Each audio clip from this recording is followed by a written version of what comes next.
On this episode of Taskforce Geek, we talk about confirmation that Deadpool 3 is in the works with Ryan Reynolds attached. We check our collections to see if we have the super hot Star Wars collectible comics that are getting serious bucks. We talk about pinup model and actress Julie Strain, who just passed. And we're opening up a package of some G.I. Joe cards from the early 90s, and that's all coming up now.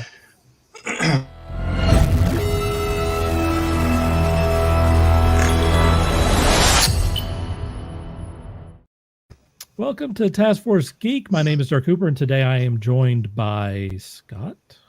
Howdy. Oh, you went too early. Oh, howdy. There we go. And Sean. Yep. And Walt. How you doing, guys? Good. Tired. Yeah. Doing okay. Sean, do you have those cards at the ready? We're not going to do it now, but do you have them?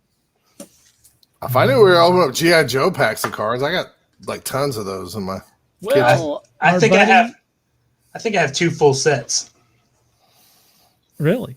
Yeah. Our buddy Pump picked that up at a vintage toy store and then shuttled it over to us so that we could open those live on the air. All right. Brian James is first again. He says you're doing a great job. Thank you.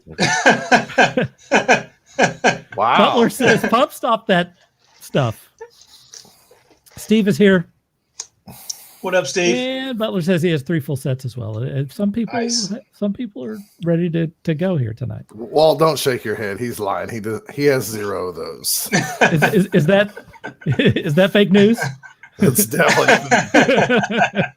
I know, me and Mr. Butler go way back, and he does not. Yes, I know you do.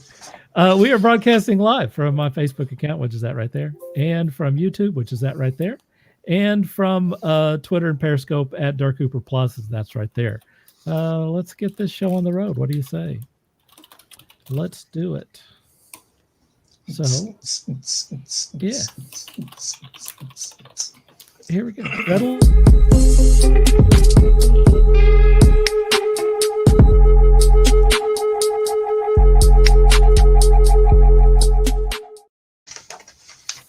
This is news from today.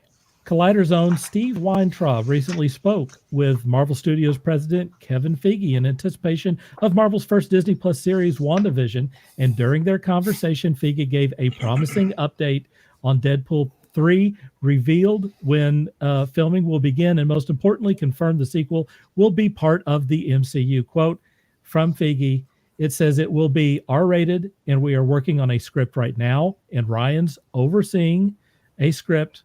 It will not be filming this year. Ryan is a very busy, very successful actor. We've got a number of things we've already announced that we now have to make, but it's exciting for it to have begun. Again, a very different type of character in the MCU, and Ryan is a force of nature, which is just awesome to see him bring that character to life. So we just got it confirmed that we're going to get Deadpool 3. It's going to happen. It's going to be in the MCU. It's going to star Ryan Reynolds, and it's going to be rated R. We got that all in that quote. So for the reaction to that, let's go first to Sean. I'm super excited. I didn't have any fears. I know a lot of people were concerned that with Deadpool going to the House of Mouse that they were going to PG-13 this sucker, but I didn't. I felt that they were gonna go continue with the R. Now, will they have a PG-13 version like they did of Part 2? Maybe, but I wonder how that did.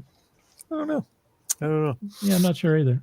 But wasn't a fear. I felt that it was just a matter of time, and then of course the events of 2020 pushed everything onto the back burner, so it was just a matter of time.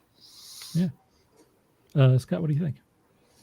I mean, I think like everybody else, probably like Sean too. I just figured it was a matter of time. They're not stupid enough to change too much on that. I mean, I'm kind of, and still the working title might get changed to something else and not be called Deadpool 3, like a new beginning for Deadpool in the MCU. But It doesn't shock me at all, and it won't shock me at all if we get like 1 million guest appearances for this first thing, just to kind of have Deadpool's crazy humor interact with them for the first time, and maybe just little micro things, whether that happens in the end credits, at the title scene, or whatever. So, like, no, this doesn't shock me at all.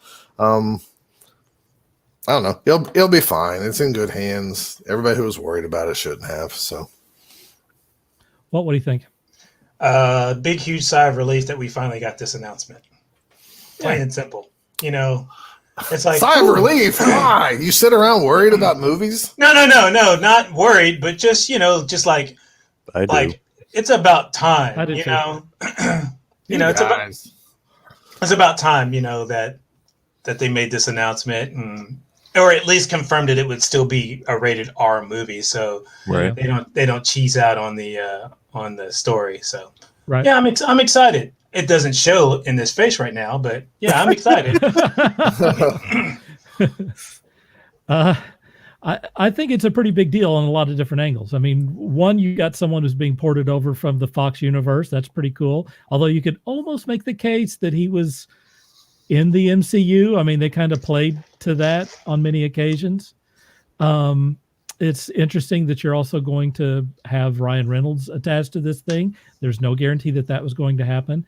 Bob Iger, when they first got Fox, said we could do a rated R, Deadpool movie because it obviously makes money. If it makes money, then they're pretty cool with it, and so it's nice to see that confirmed. I think all around that it's not a surprise necessarily, but if you look at what it is, it's a pretty stunning development. It's a pretty big deal. And I'll tell you this, there are a lot of people who are very excited about seeing him in that outfit and cracking wise once again. I want to know how long it's going to be before he's wearing Mickey Mouse ears. Oh, I mean, yeah. Do you think it'll be in the intro, or do you think it'll be I in would swear that he has. Didn't he already do something about the Matterhorn where he was wearing Mickey Mouse ears and he put it out on Twitter? I don't remember. I don't remember either. In the outfit. I would he was be being arrested for doing something like, what did he call it? Shooting the Matterhorn? I don't know. I don't remember. I mean, I expect to see Star Wars and Mickey Mouse, anything related to Disney. I expect to see those kinds of jokes in this next movie, like big time. Now, my big question is, how many MCU movies do you expect him to do a little cameo in the background or in changes the dynamics of a lot? Well, if you think about the second movie, actually, if you look at the first movie and the second movie, the first movie, that last scene was done on a mothballed helicarrier. Yeah. And then that's why I said it. You can make the case he's already in the MCU. You can make the case he's already in the MCU. They were already teasing that. Right. And then in the second movie, you have the time travel, cable stuff. So, and he mentioned at the end of that movie that the next one would be a big time travel kind of thing. So yeah, there's all sorts of crazy stuff that they've already hinted at that they could just throw that in there, especially with. Wonder if he'll pop up in Doctor Strange. That's what I'm thinking. A little early appearance. Mm-hmm. Yeah, they're just flipping through the portals or whatever, and there's Deadpool just kind of going, "Oh, hey," and they'll bring him over in the middle of that. Yeah, I wouldn't be surprised if Doctor Strange, if they mess a lot with different realities, if some don't get slammed together, or Doctor Strange mentions something like, "Well, there's always a possibility some could get slammed together," and then that's just how they have everything. Yep.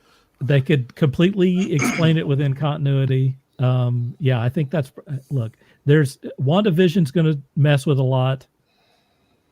So is Doctor Strange in the Multiverse of Madness, and even the Loki series is going to mess with time. So they got a lot of, and the Spider-Man thing is going to be messing with all kinds of crazy stuff. Doctor Strange is in that, so they got plenty of opportunities to justify anything you can imagine. Right. Butler says that his 3 sets of G.I. Joe. GI Joe cards probably might be a small lie. Walt's dad is Hey, watching, Dad. and Ken says hello. Howdy. What's up? Hello. All right. Sean has a little thing here that I can add to. How about that right there? That's what I was talking about. He does not have the Mickey Mouse. Oh, he said apparently you can't actually blow the Matterhorn. His joke was better than mine. He does not have the ears on there though. This is Photoshop. Oh, that's Photoshop. I'm looking at this image. This is total Photoshop. Oh, I gotcha. That was Wasn't that that's not that far away, not that far from when Disney bought Marvel, isn't it? Is it 2017? It was literally like a day or two after that happened. Yeah. He was already lobbying to get included in the MCU. It worked. It did. Confirmed. Yeah, and that's not like Joe Bob whatever's rumor mill website. That was directly from Kevin Feige, so we don't have to worry about that. What are you doing? I was going to show this quote, but I guess you were too. Dude, I'm pressing your buttons. Please don't do that. I have seen that rumor several times. I'm eager that would be to cool. see that. That would actually be beautiful. That would be cool. And you know that Reynolds would do an awesome tribute to Stan in his first appearance as the cameo. So yeah, he'd probably be wearing Stan's like clothing or something, right? His sweater and shirt. Right. Maybe have a mustache and the glasses on top of the hood or something. Yeah, It'd be pretty. That would be pretty funny. If they are going to do that sort of thing, he's as good a choice as any. He's a young guy. He's going to be around a long time. Everyone loves Ryan Reynolds. I don't hear any people who hate Ryan Reynolds. So I think that's probably a good deal if they want to carry on with the cameo stuff or whatever. I guess Ken is packing. Okay. Still funny for Photoshop. It was pretty good. Jeree says, hey. Hello, Jeree. Hello. There it is. All right. We're moving on to the next thing. Moving on.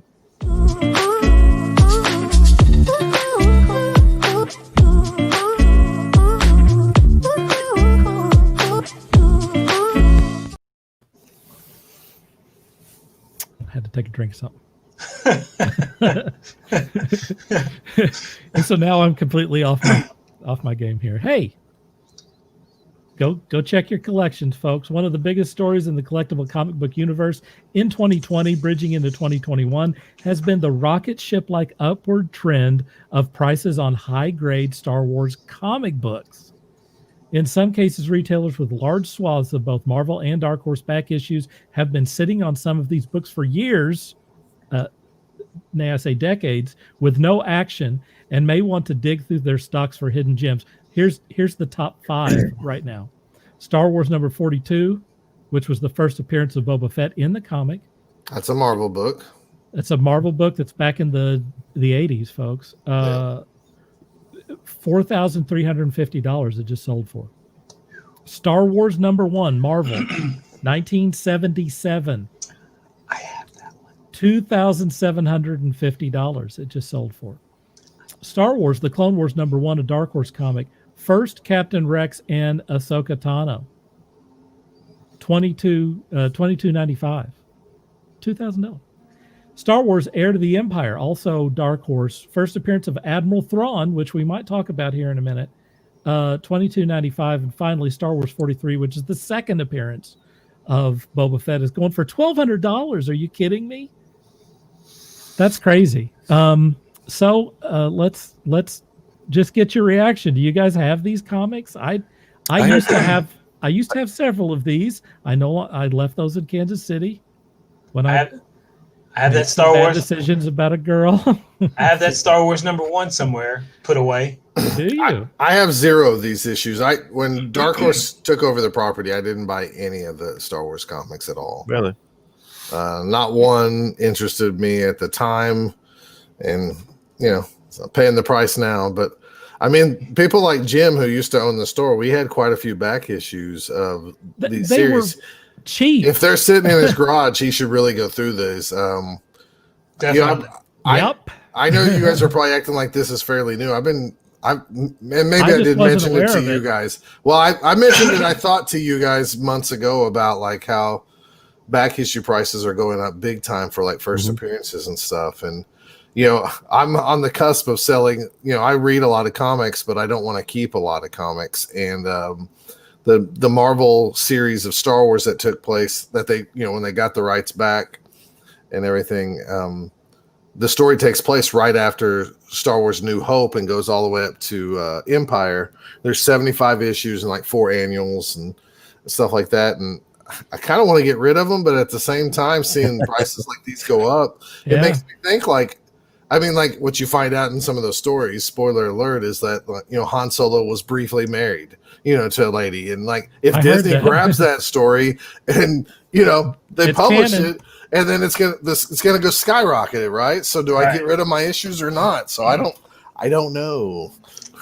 I had the original miniseries based on A New Hope that came out. What was it? Illustrated by Walt Simonson, I think. I don't remember how many issues it was. I think it was 6, but it might have been 4. I don't remember. But I had those originals, and then a few of the others after. What was the run on that? Well, I'm pretty sure that is just Star Wars #1. They retold New Hope, and then they just went on to New Star Adventures. Wars 1 was done by Chaykin Howard and Chaykin. Archie Goodwin, I think. Yeah, Correct, Archie Goodwin. That's because I had the giant size. I didn't have the giant size. I had the small regular one, but I want to say there were 4. I had both. Yeah, And say there now were I don't 4 have issues. them. And then they continued the stories on. There was some character that was a beaver. And No, then he was a rabbit. He was a rabbit. There was a green That's rabbit. Jackson. That's Yeah. Jackson. But they also had a How character did you remember that that name? yeah. he was Because I either read What the- comics. he was either a Dude, beaver I read the or a comics, too. porcupine. Maybe it No, was a porcupine. Last year they Right. came out with, so like Star Wars ended on like, I don't know, 141 or some odd number, and they came out with an issue like 142 of new content because they wanted to sell trade paperbacks. So, like, oh, you like this? Go buy these stories. And they also were reintroducing a character named Valance, who was a bounty hunter in there, who was like he was basically Cable, half robot, half guy, who was a bounty kind of hunter. remember that. Yeah, and he's like the main character in the current Star Wars bounty hunter series from Marvel. So when they were coming out with that, Marvel puts out these, here's one issue of the old series, and so that's my first time I read Jackson, and man, it was terrible. They got the same writer and stuff to do it. It was Really? I'm sorry. I shouldn't make fun of like professionals, but it was really bad. I mean, but that's when they were doing Star Wars stories. They could do whatever they want, Right. They just needed to sell comics and stuff. And near the end, nobody cared because Jedi was over, and so they just did what. Oh man! And there weren't any new movies coming out. It is awful. It's awful. I got it. If anybody wants, Are you to read saying the new version is awful? No. I'm saying The old version is awful. Somebody look up why I'm talking. Star Wars ran from 1977 to I think like It was issue number 7 that Jackson was in, because I remember it, because it was the first time. It was when they did 6 issues. Oh, Sean's got it. Sean's looking at. Okay. They did 6 issues, 1 through 6, which was an adaptation of the original Star Wars New movie. Hope, right? And then the 7. It wasn't called New Hope at the time. It was just called Star Wars. Right. And then on issue 7, they started up with this whole new story, and it had this silly rabbit character in it, among other things. Let's see. How many issues did the series last, Sean? There he is. It's about 110, something like that, I want to guess. Okay. I The have original. no idea. Let me see if I can. But there's if Jed. someone wants to look that up. And Yeah, here's that porcupine dude. Okay, there is a porcupine dude. Yep, he had like quills, and I remember the girl with This is the number 8. the gray hair, and it's 8. Okay. Well, I think it was 7. It was. Yeah, they had a kind of a quixotic But Jedi Yeah. in the background. He was kind of nuts. Okay, so I'm looking here. It went to 108. 108.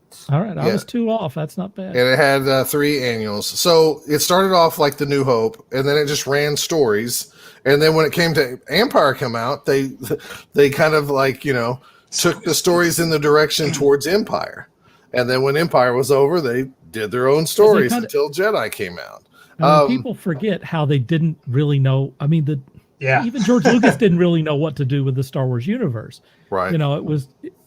It was and so those early issues between Star Wars for 3 years between Star Wars and Empire Strikes Back they're a little wacky. So Very wacky. just within the last couple of years, they came out with Star Wars from the original series in 1977, issue 109. It continued. It was like one more story to end that series, but it was made 30 something years later here. Wow. And when they did that, they were telling they basically published a commercial to say like, oh, if you like these stories, go read these old classic Star Wars, and if you like this character, what did I say his name was? Jackson. No, the other one. I don't even remember. You just said the it. bounty hunter. Yeah, the bounty hunter, Relance or whatever his name is. I can't remember. Anyways, I can't think of his name to save my life. Makes me mad. Someone chime in. If you're interested in that character, he's going to be the star of this new series of bounty hunters in the current continuity. Stuff that's going to be canon, not cool. the stuff that wasn't canon. And so they pulled back the same writer that did issue 108, and they had them write 109, and it was terrible. Was it a woman? It might have been. Because there was a woman who took over, I want to say around issue 90 or something. It probably was, now that you say that. And it's not really her fault. I'm saying like they just had to come up with stories, right, to keep the title alive until it got destroyed. But they had like all these little clans, and there was all these weird aliens who, It got weird at the end too. It got very weird. It did. It was interesting. I bought it just because I was curious about it, and then here we are. I remember there was something about like an aquatic race. It had like gigantic buggy eyes. They were like orange or something. Let me get through a few of these. Had some samurai looking armor. Who's doing the Crown and Coke? Oh, was that me? You. Because I was drinking. I wish I had. Crown and Coke would be an improvement on what I'm doing. Ken also said it's been bad for a couple of people. Kansas City. Yeah, Kansas City and I didn't mix well. The Lance is the character's name. The Lance, not Lance. Lance. I don't know why I was saying that, but Russell has 2 copies of Star Wars #1, the 1977 version. Oh, you know what else? You know what he's other gonna issue bring I me have? one. You know what other issue I have? I have the If issue they're just perfect, before- they're worth $27.50. I have the issue just before the published Empire comics. Strikes Back. The issue right before Empire. Right before Empire, because the last page it says next, the Empire Strikes Back. Sean, you mentioned Walt Simonson earlier. Walt Simonson had the best run on that Marvel deal. He was on there for, a year or two, and he was the guy that got those characters correct and got the spaceships all correct. Everyone else was they had like super crazy 70s hair, or like they had Carmen Infantino that was doing it. That was not. He just didn't do good Star Wars art. No offense to that guy, he's a good artist. He just wasn't a good Star Wars artist. Walter Simonson really got the look of the Star Wars universe down, I thought. Well, Simonson gets everything down. Yeah. Yeah, I was trying to say. I remember when Image started exploding and Whilce Portacio was a thing. he did his first inks. Is he no or longer a something. thing? Well, I mean, he was much more popular back then. Now, I remember, I think it was issue 107 was like his first like spot inks in the book where he got a credit. So that book at the time, that was like the one Star Wars book that actually was worth something, and it was because of an artist. And now, like, here we are for the last 20 years. 20 years ago, we should have bought all those issues during that dead period. So they were always seen as something, fun for Star Wars fans or whatever, but never had any value to them. And it's funny to see these things suddenly worth thousands of dollars. Thanks, Mando. Yeah. I mean, seriously, that is a huge driver on that. Yeah. See what happens when you appreciate the fans a little more?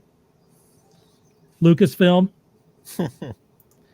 Maxine says that she's watching. Hello, Mom. It's mom night. Hi, Mom.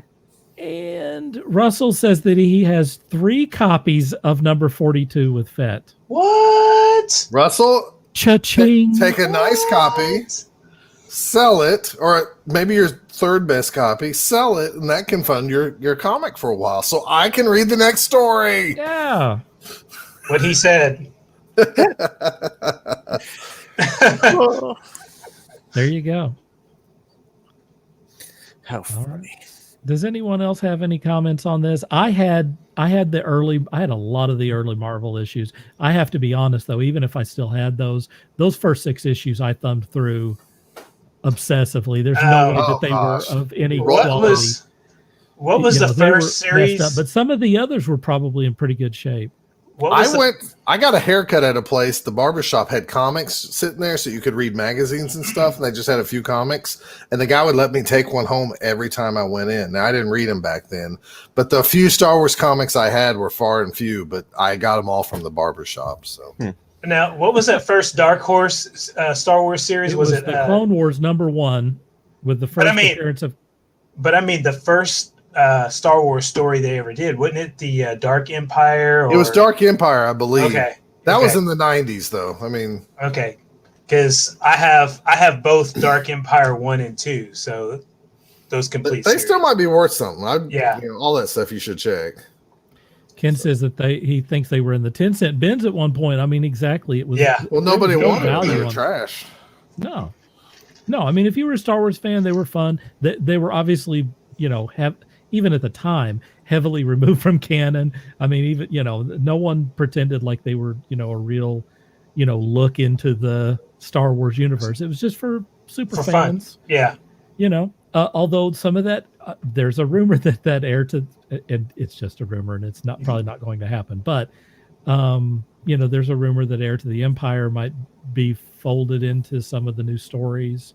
Particularly with Admiral Thrawn, and I don't want to get too much into that because I'm going to bring it up later. Hey, Scott, since we're on the subject of Star Wars comics, did you read that first issue of the High Republic? I did. Do you want to talk about it, or do you want to wait until later? Oh, we can talk about it now since it's topical, unless we're talking about High Republic later, specific. No. Just because I think that's a new thing, and I want to get your opinion on it. Okay, so after one issue, I was not impressed at all. Okay, but there is some things I did like about it. So if you have read any of the new Marvel Star Wars stuff that came out whenever they got, they bought Lucasfilms and they started producing Marvel comics with Star Wars stuff. Almost all of them, they have to give something to the artist that says, here's 40,000 pictures of Luke Skywalker. Right, yeah. Because you need to draw one as close to this as possible. If you need to take this and put it on a layer in your digital thing and then draw all over it and we'll color it. Because all the Star Wars books have wonderful color. Yeah. And if it's Luke, Han, or Leia, most of the time you would almost go like, the dude had to trace this. And I'm not saying these artists aren't capable of it, because they are, but or at the least you use reference. they're definitely using reference. I mean, and I don't blame Disney because you have 40 million pictures. Why not use them? Because that's their property. Yeah. And they have that for all the ships. I mean, the ships are accurate, all that stuff. So it's a good product. I mean, that makes a good product, right? When you see a picture of Luke and you go, that's definitely Luke instead of some guy with blonde hair. Right. I think that's Luke. Right. Is this brown-haired guy Han? It might be. Let me see if he has a vest, like the old comics. So this is, the High Republic. It takes place in the past, and we're introduced to some new characters, some new Jedi characters.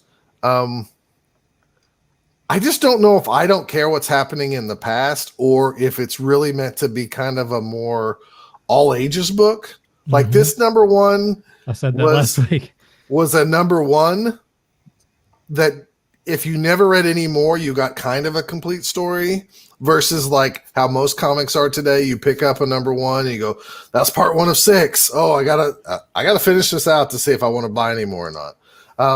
It had some interesting like things I did like about it. And I liked that the artist, you can tell he did not have 40 million pictures to reference. And I kind of like that because he got to draw. You saw a Twi'lek in the background, and he got to do it his own way. You saw the what's the race that Bosk is? Rendosians or whatever they are, whatever they are. Anyways, the Bosk race from the Bounty Hunter. One of him is one of those characters is like the master who's teaching the Padawan and stuff, and it's pretty cool in that aspect that we're getting different characters. I think it's such a change from the other stuff that's out there right now, Star Wars, that it's going to take everybody time to adjust. And so I didn't hate it. And luckily I work at a comic store where I get a fantastic discount and I work there. And I also can work off my comics. I'll read issue number 2. Okay. I'm just saying out of the other you were paying it out of your pocket though, would you? Ooh, probably not. But I wouldn't buy All right, man. I wouldn't buy a lot of comics out of. I mean, I couldn't afford to get it out of my pocket. No, I hear you. I mean, they're $5 a pop, man. Right. And I'm lucky, but I'm also a guy who doesn't like reading a lot of like movie properties. Like, I don't want to read Alien comics. Really, I really don't, because there's a movie. I'll watch the movie. I don't want to read, stuff that was film first. That's just not me most of the time. I'm not going to read Buffy comics, even though I heard they might be good and they have great creators on it. The whole reason I picked up the very first issue of Star Wars is because it had John Cassidy art on it, and it was written by Jason Aaron, if I remember correctly. And those are, good people, good creators. And Marvel's done a really good job by putting big time creators on these Star Wars books. Salvador LaRocca did some art. I mean, like, I like that guy. Yeah, they have some really good people on there, and people who, once again, they're giving them reference because people who you know from the past, and you go, oh, he's not bad. He comes there and is like, man, but he can draw a perfect Luke, Leia, or Han really well, There's some really good stories with the Star Wars stuff. So I'm going to give this a little time. I haven't bought everything Star Wars that they come out. And I made some mistakes because some of those early Marvel books of like Kylo Ren and some of those early Darth Vader stories and stuff, I guess are going for some decent money too. And I just stuck to the main book, So we'll see. I'll give it some time. I would say the first issue was just neither thumbs up or, I didn't hate it, but I also did love it. Our buddy Gary chimed in on the Taskforce Geek Facebook group, and he was not a fan of that first issue. He did not like it. So, I've heard from 2 people that read it so far. And, I didn't get to the last page of that book and go, ooh, why did you do that to me? I want more. So, do you think, did it feel like Star Wars to you? It did, but it's in the past. And the problem with Star Wars is like, the fantasy of Star Wars is it's like high tech, low tech, like they can travel galaxies, but they can't have colored, holograms. They're always these blue breaking up holograms and stuff. And then you got to like reverse the tech backwards and stuff. And it's just different. Frankly, I don't want Star Wars past stories. I want in the same universe, and let's build to the future. Let's not go backwards, but that's just me. I think also when you get too many Jedi involved, I think that it becomes an issue. Well, Too many, you don't want like a team of Gandalfs. well, I It mean, kind of kills the whole thing. I mean, Lord of the Rings was about a couple of hobbits. It's hard to sympathize with a bunch of people with laser swords and Right. magic powers.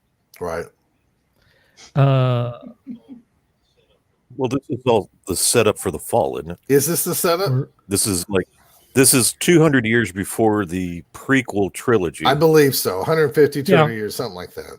So I guess I always, whenever they announced it, I thought that this was kind of the setup to kind of the fall of the Jedi Order, or the beginning of the collapse of the Jedi Order. It had a lot of different things in it that, to me, was probably put in there for like younger readers. There was, that's what it looks they like. had to this me, which stop kinda like turns me off. like this bug storm. I mean, I can explain it to you, but like then it would just be spoiling it. If you can find an issue. I mean, Brian at our store over ordered, and he left it to one per customer, and he sold out in 20 minutes from what he told me. Well, So I mean, I like to hear that Star Wars is selling. Russell wants to know, Walt, did you I get did the not metal get trading that. card set for? All right. I did not get that. Michelle says you're looking good in that red there, Sean. Yes, I am. Mike says hello. Hello. Hello, Mike. And Ken says, to me, it's like they lost some of the knowledge, and they're using old stuff that they can repair. The stuff that I've read is this was part of the what is the term I'm looking for? The kind of the breaking down of Lucas's Star Wars. There was a concerted effort to feminize and to minimalize the Skywalker legacy, and this is part of it. This is part of that, kind of fiddling with what we know and changing it into a new direction. Problem is, Disney brought Lucas back into the fold as a technical advisor and gave him a lot of power. And from what I've been reading on multiple sites and whatnot, he's bringing the hammer down, and he's kind of putting an end to all this. Well, we talked superfluous about crap. what I termed the Civil War at Lucasfilm, and that you've kind of, touched on that. I mean, you have the Kathleen Kennedy wing, and that is definitely highly involved with High Republic, and then you have the Dave Filoni, Favreau with the George Lucas kicker wing that is endorsed by the original Bob Iger guy who had them take over when he was very Chapek. Iger's not involved in it anymore. Right. I said originally. Oh, I'm had them take over, and then the new Bob is obviously carrying on with that thing right now. So look, I think Star Wars is big enough for whatever. I mean, you can do the stuff, but It's got to be good. it has to be good. I mean, it just has to be good. If has you're to be going to good. introduce new characters, you better introduce very interesting characters and very interesting storylines, and you better bring it.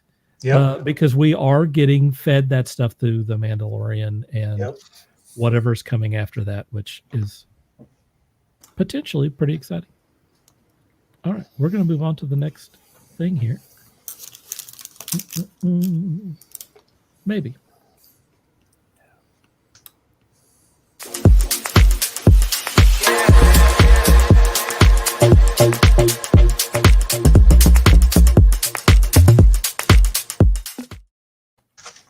This may be a case where I'm the only one who cares about this subject. Julie Stratton has passed it at 50. She helped all of us young boys through a night. Okay, I wasn't sure if I was the only one who was a big fan of hers actually, or not. Met her a couple of times myself. So I did. Yeah, I met her out at San Diego Comic-Con. Got her got her signature in the Julie Strain book that they put out, which was nice. Yeah, had a lot of artwork and photos in it. I think I've got a copy of Heavy Metal somewhere with her signature on it. Yep, very involved with heavy metal. Let me run down for people who don't know who she is. Julie Strain, model, actress, and heavy metal muse. This is from Heavy Metal. Died on January 10 after a long battle with dementia. I can't believe she had dementia. That's crazy. The 6'1" Strain was a constant presence in heavy metal during the 1990s, posing as a strong warrior woman for contributors including Olivia DeBaradinis, Simon Bisley, Louis Royo, and others. Her association with heavy metal reached its peak in 2000 when she served as the model and voice of the animated heroine Julie in the film Heavy Metal 2000 and its spin-off on the video games Heavy Metal Fact 2. Julie Strain was known as many things: B-movie actress, Scream Queen, Penthouse, Pet of the Year, and for a decade, heavy metal publisher Kevin Eastman's wife. Strain's over-the-top glamazon appearance was complemented by an irreverent personality. Julie knew that what she was doing was pretty ridiculous, and she embraced it. Some actresses do B-movies in the meantime because they have to, with the dream of making it to more prestigious productions. That wasn't Julie. She was happy to be queen of the bees, and she told an interviewer in 1997, quote, "I am the chick that they call when they want a gun-toting Amazon Barbarella merciless bitch with a machine gun.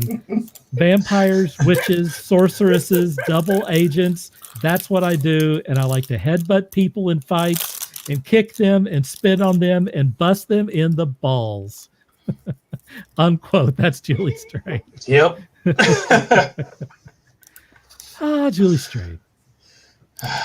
So I have a few pictures also, if you just don't know, and they're all clean. Oh, that's a shame. Sorry, they're clean. That I think is maybe from Penthouse. I want to say I don't know. That looks like the later years. Was she? I don't remember. I haven't probably looked at a Julie Strain picture. There she is, right? I mean, she looked exactly like that when I met her in San Diego. As a matter of fact, that might have been from San Diego that they took that picture.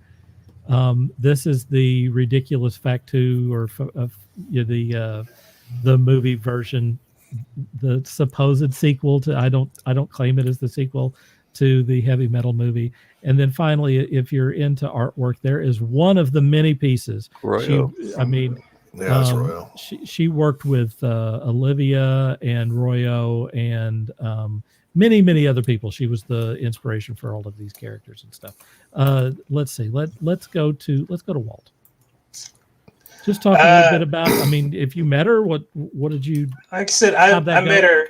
I met her a couple of times, and it was brief, very friendly towards her fans. I'll just put it that way. She was approachable. Super you could friendly. talk to her. You could talk to her. She talked to you like she was your best friend. She enjoyed. You could tell that she enjoyed her fans. So, and I had a couple of friends who were really close to her and Eastman at the time. Wow. Back in the day. So, and they were always talking about how she was like I said, really friendly and easy to talk to. So that's a blow to the industry. That's a big blow. I feel the same way. I put her, as they say, I can't believe the name is off the top of my head. Queen of Curves. You know what I'm talking about, Dirk. Queen of Curves. It's not coming to me, dude. Betty Page. Oh, Betty Page. Okay, yeah. I list Julie Strain second to Betty Page. Yeah, I agree. Totally. As far as popularity, and as far as inspiration, especially with the model set. Yep. Those two always come to mind. Betty Page and Julie Strain. Yep. So I agree, man. Scott, what do you think? I mean, I think Walt kind of says it all. I mean, when we met her, she was friendly to us, took pictures with us and all that stuff. Yeah. I'm sure, I saw Robert yesterday. Robert was a big fan of Julie Strain. Yeah. So, I mean, it's kind of sad, especially I think what's more sad than her passing is like for a while now, she's been dealing with the mental illness and losing, quite frankly, losing her mind for real. And I Yeah. think that's really sad when you meet somebody who's fun. She knew what she was, and she owned it. She was just embraced like, Yeah, she did. I mean, if anything, probably at one period of time, I was maybe mad at her because I know why Kevin Eastman stopped doing stuff, because he was Right. doing Julie Strain. Exactly. And I can't blame him It's so true, though. because He the guy kind of dropped off the face of the earth. I Heavy better- metal suffered. I mean, I got TMNT suffered. yes. I mean, like we got Last Ronin from him because no more Julie Strain, Because right? it's Julie Strain. It's so true. Yeah. I will say at San Diego, like she seemed like the really cool chick that you wouldn't mind dating a few times. I don't know if she's the kind you bring home to mom. I mean, back then I was a little bit more intimidated. A young, 20, 21-year-old Scott was more intimidated. Probably 46-year-old Scott would have liked her a lot. Would have appreciated her more way back then. But, that's part of life, right? She ruled the room when she was in it. That's for sure. Yes, she did. That's for sure. Sean, you're on mute there. Go ahead. I met her in San Diego. I believe it was 95, might have been 96. And she was a larger than life character. From what I understand, she had suffered a head injury, which is what brought the dementia on. Wasn't it from a horse? I believe so. A horse riding accident? I hadn't heard that.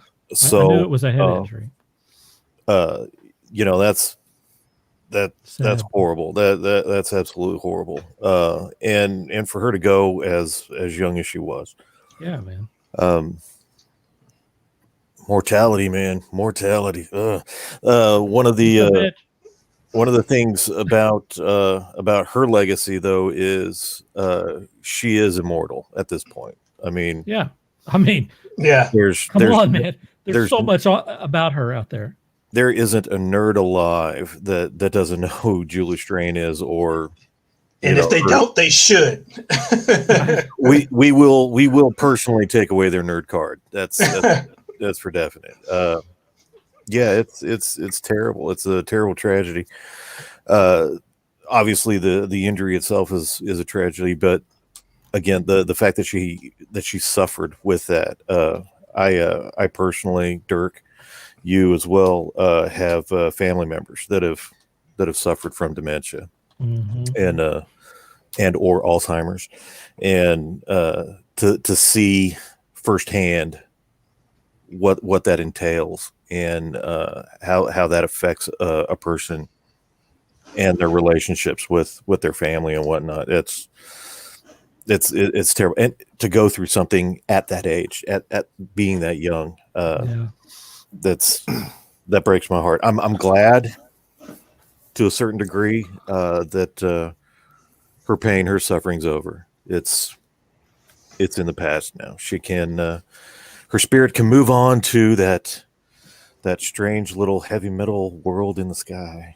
That's right. Didn't a horse mess up Christopher Reeve too? Yep. Yeah. Horses he was playing, right? He was a polo Is that player. how he got? He got thrown from the horse, and I believe horses are buttholes, man. So the moral of that story is that horses are evil. They're buttholes. Every living animal on the face of the planet is a butthole at some point in time, especially if you're climbing on top of it. It can be. Yeah. What if they're the Wilsonsaurus? Dude, if you climbed up on top of me, I promise you I'm going to be a huge butthole. Sean, luckily we don't have to climb on you. You're already one. It's very true. One last. I start off this way. I just get worse. One last thing about Julie Strain. She did not need platform heels. No, she was big. No, I was about to mention that. Yeah, because I'm 6'1". I'm 6'1". Okay. And standing next to her when she was all dolled up and in the heels, I was doing this. Wasn't she in a Wonder Woman costume when we saw her? Yes. Or am I crazy? You are not crazy, sir. Okay. I don't remember seeing her in a Wonder Woman, but I remember seeing her in that black. Julie Strain 6'1", no heels, 6'1", long dark hair, fetish and dominatrix personality. She is or was the archetype of the perfect woman to me.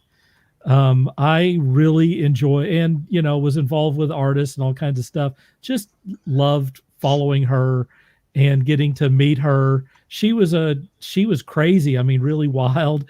Yes. A lot of fun. She was really something else. Quite a woman. And if you weren't around maybe in the 80s or 90s, you might not know her as well. I mean, that was 20 years ago. But at a certain time, she was. I think Betty Page is an excellent, example of kind of what Julie Strain was at the time, particularly and she embraced the whole.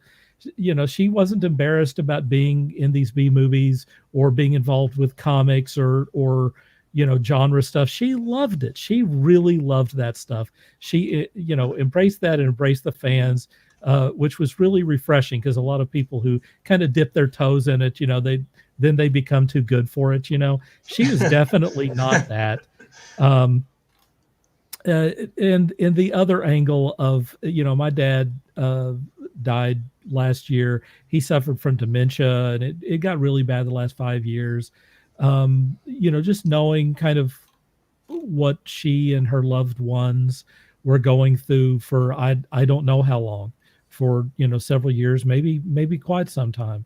I think it's really sad, and I think it's also really sad that she died so young. I mean, that's outrageous. The last few pictures I saw of her, she was still lively and very much attractive and stuff. And I'm glad you guys all had stories for it because, like I said, she was to me kind of the archetype of the perfect woman. I'm glad you guys had some thoughts on her as well, because I felt like she was pretty important and definitely deserves a little bit of our time to pay respect. I think you and Robert were the biggest fans of, Yeah, I mean, like when I met her. So if I went to the Tyrell Corp and had them create a replicant, it would look like Julie Strain. I think we had to pay you off at San Diego and let you go get a hot dog and a drink or something because you were like, oh my gosh, and you were sweating. It was killing me. Probably. I mean, she was. Little Dirk was very happy. Yeah, very much so. All I know is she was definitely out of my league. I wasn't even going to go there. So, It's really funny that same year there was other adult, even more hardcore adult things out there at San Diego. That same year we met him. And I got pictures with those. I remember showing my grandparents the pictures of San Diego Comic-Con, and my grandfather goes, "Are those prostitutes?" I mean, and kind of depends on your perspective. What would he have thought about today? Because I mean, now with this cosplaying, some of that is pretty provocative. Yeah, for sure. Yeah, I mean, the cosplay stuff's probably worse than what the adult film stars were wearing back then. Yes, yeah, for sure. Yeah. Mike says it was sad to hear about her struggles with dementia. Yeah. Horses, young have dementia. Ken says it's terrible. Grind them all up. Kennedy says it says it all right there. I didn't catch when he said that. What do the moms think of this on here? Well, let's go to Maxine. Says very sad because she was young to have died from dementia. There you go. There's your answer, Ken. There you go. Our moms are cool. Our moms can hang. To her quote, or Mike. What's that? Mike was responding to her quote. Was talking about the type not to take home to mom. Oh, okay. I got you. I don't know. My mom probably. My mom would be fine with if I brought Julie Strain. About 20 minutes into it, your mom would be smoking with her and drinking. And you're like, Mom, we're gonna go out and your friends are so cute. And you're like, ah. I guess we're through all of the stuff now. It's time to go on to the next thing. And that's going to be our viewer mail. How about that? Hey, it's been a while since we've done that. We have not done that in a while. I don't even know if I have a thing for that. You don't. I do not. There's no thing for someone hum a tune or something. We're going to viewer Just play mail. something. Just play something. It don't matter. If they're watching, they already know we're going to viewer mail. Play like the DC Comics one or something. It doesn't matter. We're going to go on to viewer mail. First off, I'm going to read because it kind of goes along with some of the stuff we were talking about from Pump, who sent us another mail. He said, "Esteemed host, as he always does, I will keep this short. Rumors are abound on the idea that Robert Downey Jr. joining the cast of Disney's The Mandalorian. The short question is why, but perhaps others would say why not. My view is that Star Wars doesn't need stars. Star Wars makes stars. Dissect and discuss. Respectfully, Pump." So has everyone heard about this? I didn't go out and grab the rumor. I saw it, but I didn't read it. But I agree with Pump. It's like if Robert Downey Jr. wants to be in a Star Wars show, okay, but don't make it a regular thing. If it is a regular thing, hey, make it like a cameo here and there. Wasn't there several actors like Matt Damon and stuff that wanted just to be a stormtrooper, and they were in some of the scenes? Uh-huh. See, that would be cool. That would be cool. That's fine. I think it's Jason popular Sudeikis, and it's trendy, and James like Bond. Yeah. And Star Wars is going to live forever. So if your kids are going to be around when they're older, they can go, look, my dad was in Star Wars. They're going to care more about that probably than his appearance in Sherlock Holmes. Yeah. I mean, if that's the case, it's like Daniel Craig playing the Stormtrooper in there he goes. That's cool. That's fine. And you got to try and figure out who it is. Now that's kind of cool. It's like that voice sounds familiar. So it's kind of fun. I mean, it's like watching for what's his face's appearances in all the Marvel movies. So, I thought you meant that character in the She-Ra stuff. That little like, did you find me? Oh.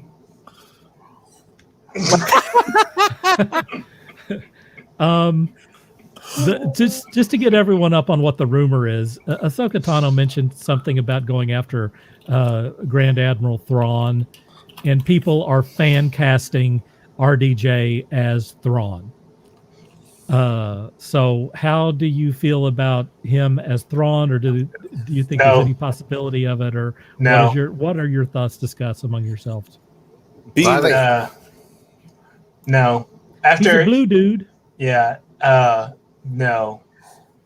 I mean, I now if he were to be Thrawn and nail it, okay, but I don't see Robert Downey Jr. as. I mean, I think he could nail it. I just don't want him to be Thrawn. I'd rather give it to some guy. I go, who's this actor? What did he do? That's what I'd like to see. That's what I'd like to see. Or somebody that you know of who's not big, and they're like, oh, they chose him to play Grand Admiral Thrawn, and then see if that guy nails it. So yeah, I'm all for let's find somebody who hasn't been big yet. I can promise that once they reveal Thrawn, he's going to be in the Ahsoka Tano, and then possibly into the Mandalorian, and then their big Avengers, and possibly whatever. in everything. Yeah. So I don't think that Robert Downey Jr. would want to submit to that much. I can see him doing a cameo. I can see him showing up as a Twi'lek.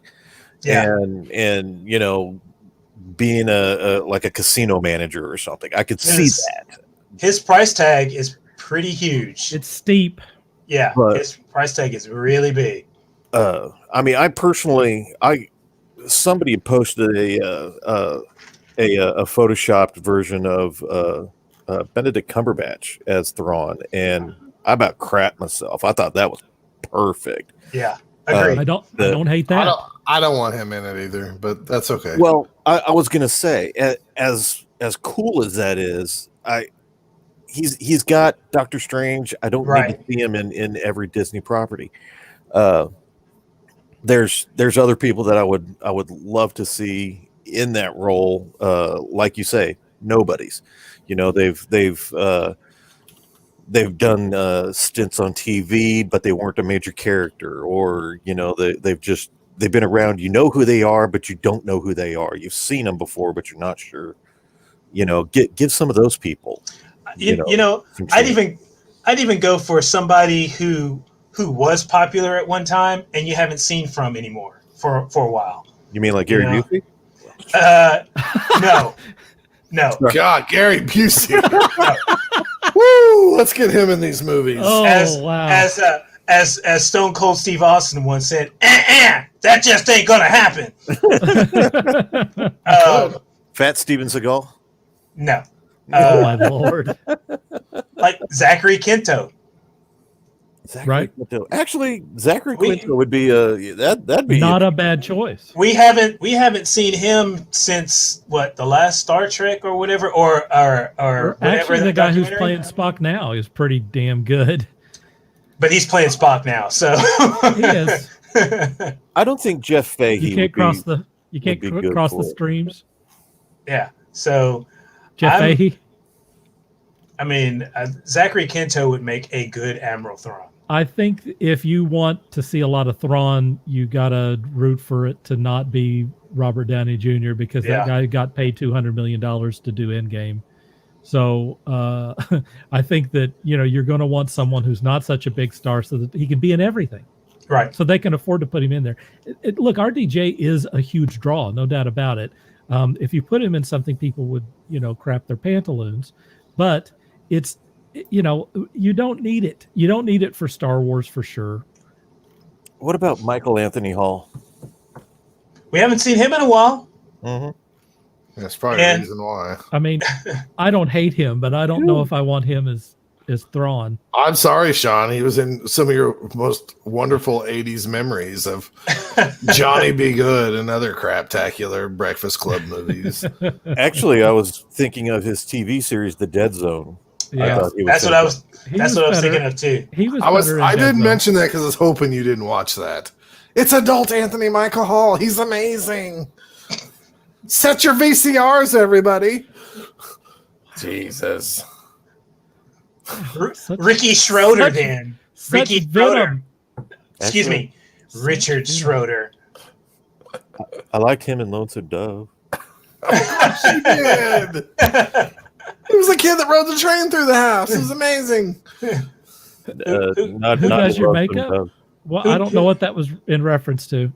Whenever I'm behind the curve on these things. Whenever Julie Strain, you brought Julie Strain to your mom, what would the conversation be?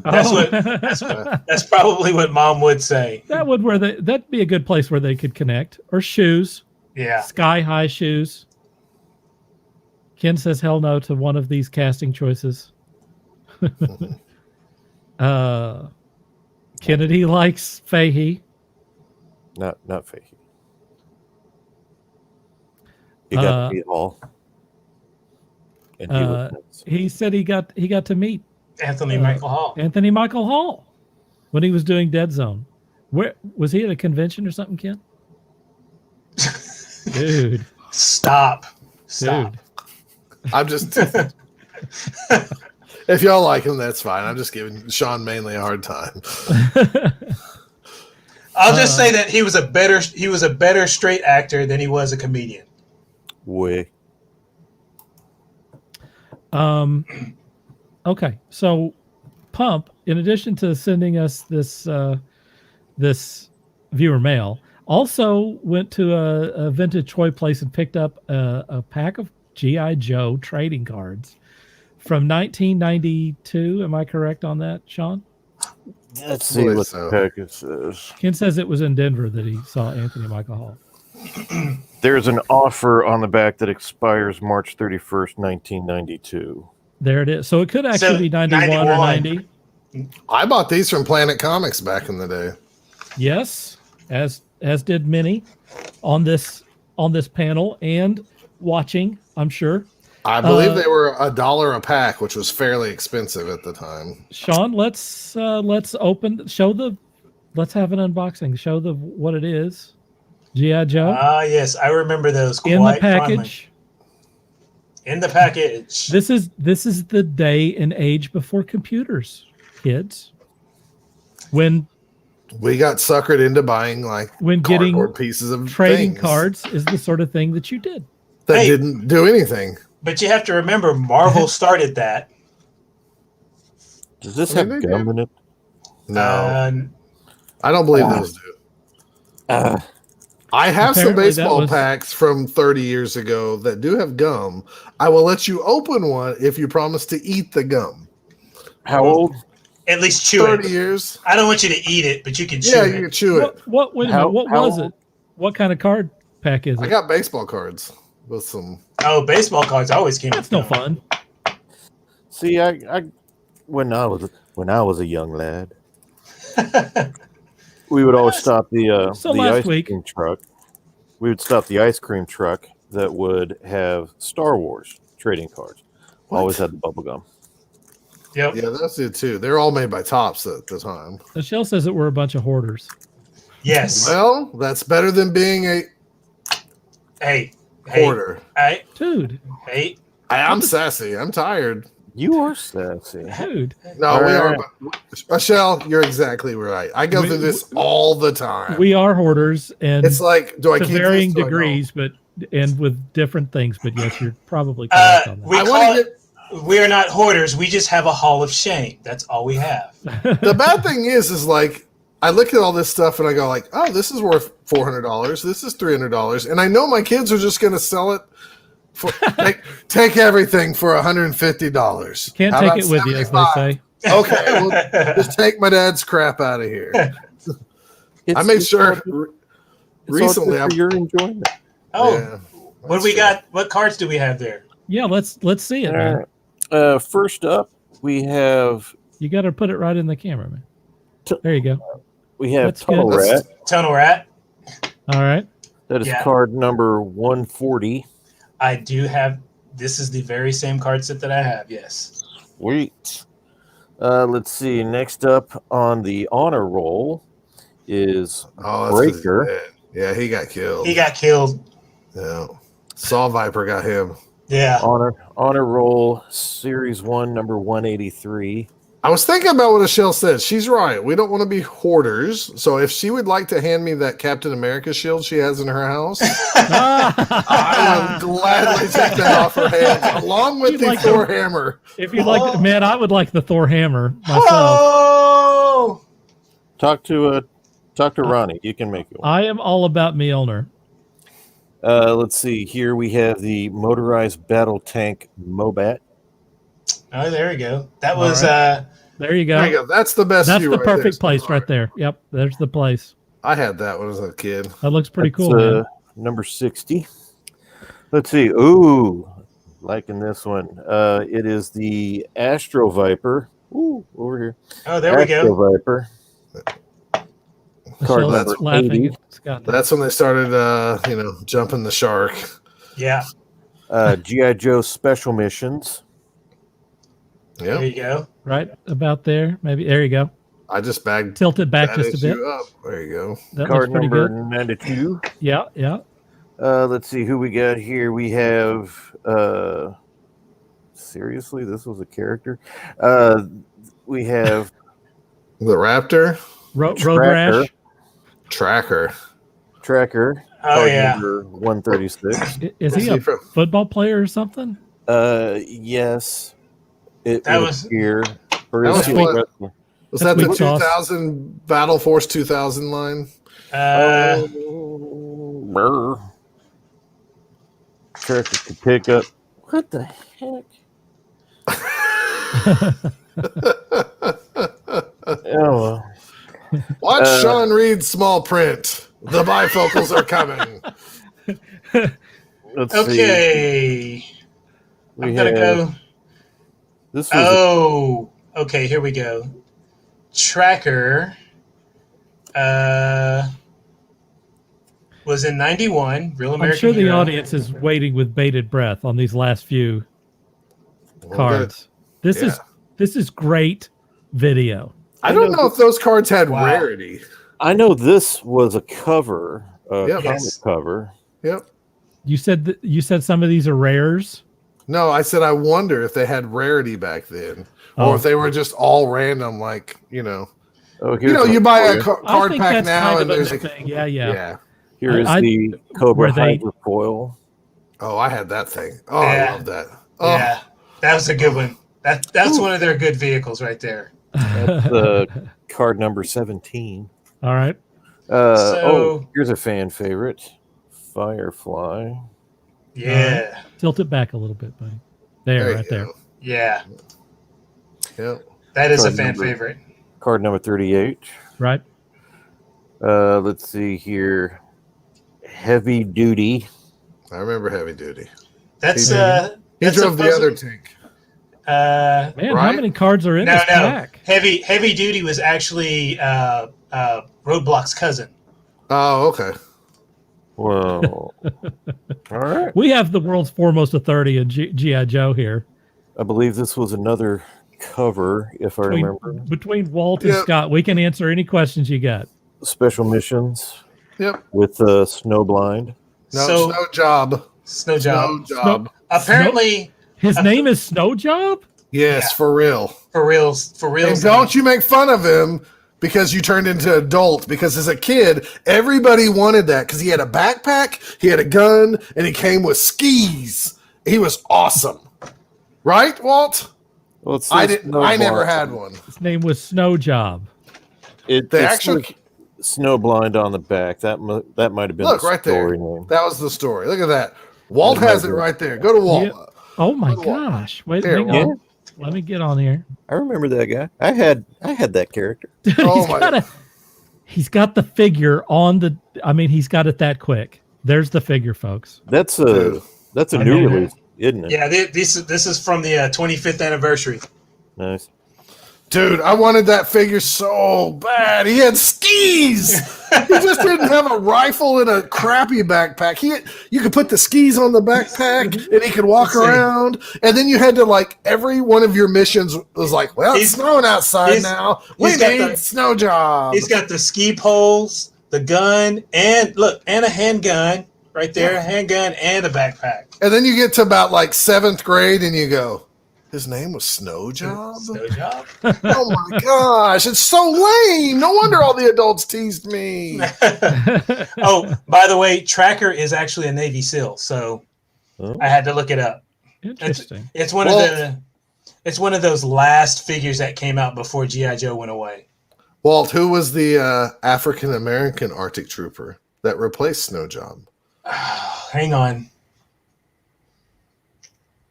Not Blizzard, because Blizzard came with the Snowcat. Right. Crap. Iceberg. That's right. Iceberg, because he was from Beaumont, Texas, and hated the heat. Mike Kennedy says to Ashell, they're not hoarders. We're collectors. Hoarders leave their stuff all over the place. Collectors organize. That's true. Steve says that he has one card and one card alone, A Death of Superman, signed by Brett Breeding. That's cool. Shell's laughing. That's a good card to have.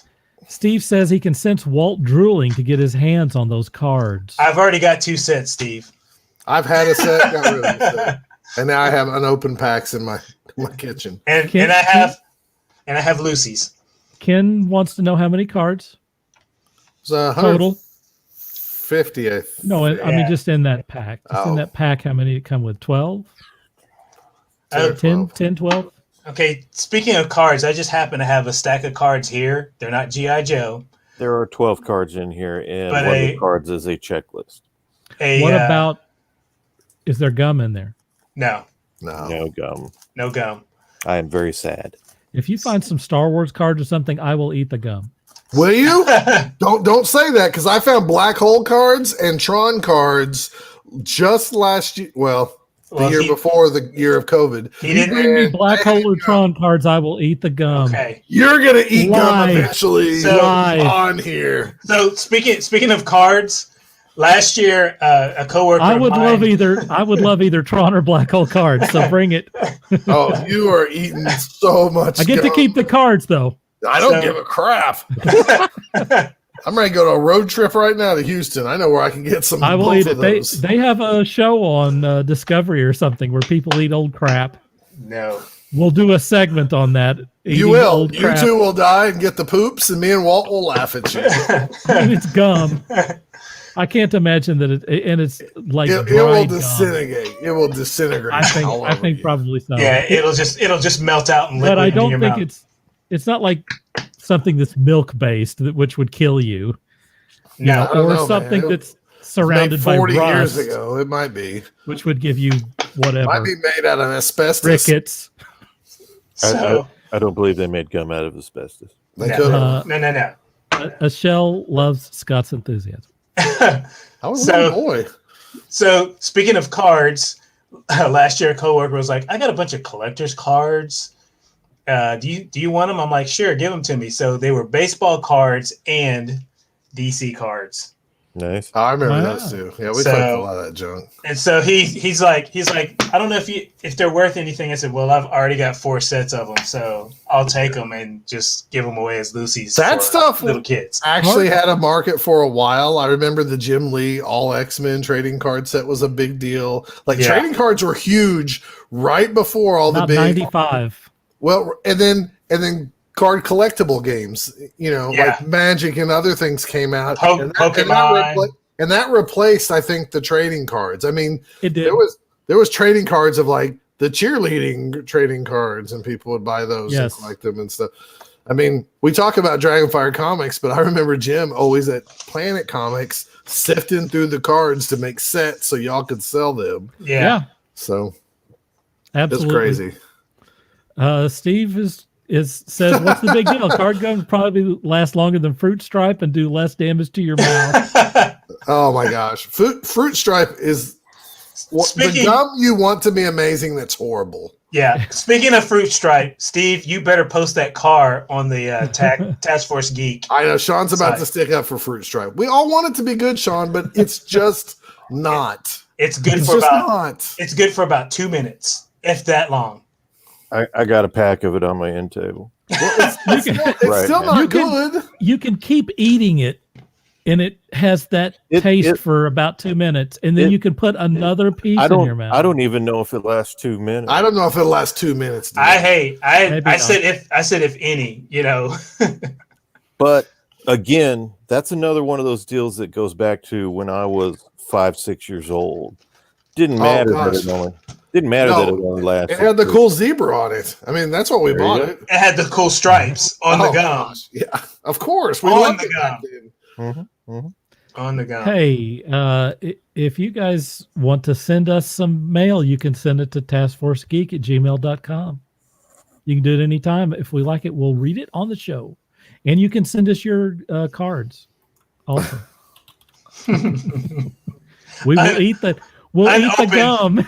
Unopened cards. Unopened cards. Yeah, we don't want unopened cards. We want the excitement of opening the thing. Hey, if you do want to send us something, there you go. How about that? Let me get that off of there. You can mail us stuff. You can stop this later on. By the way, thank you, Pump, for bringing that as well as snacks over to the house. Yeah. Yeah, very much. He built up to the snack drop, what he calls the snack drop. He built up to it for about 4 or 5 days. Wow. Operation Snack Drop. I saw a shadow in my entry, and then the shadow disappeared. No ring at the door, no nothing. I thought, what the hell? Opened up the door, and there were snacks in front of my door. There you go. And a pack of G.I. Joe cards. And a pack of G.I. Joe cards. Just like Santa. All right.